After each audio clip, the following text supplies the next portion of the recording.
Est-ce que tu pourrais nous définir pour toi ce que c'est qu'un éleveur qui est autonome? Alors, vaste sujet. Ou qui vise l'autonomie? Qui vise l'autonomie. Alors en fait, ce qu'on va essayer de... Donc ça va être très individuel, mais il y a des grandes lignes communes à toutes.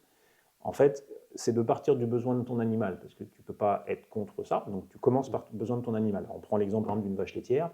En fait, on sait ce que la vache laitière elle a besoin en termes de quantité de matière dans une année, de qualité en protéines, on va dire en énergie, en minéraux, etc.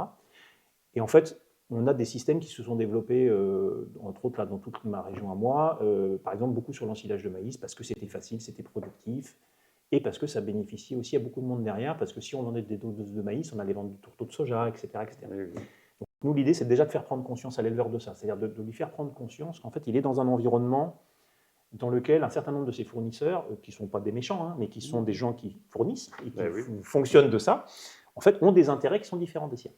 Donc déjà, il y a un premier truc, c'est que l'éleveur, il voit le système tel qu'il est.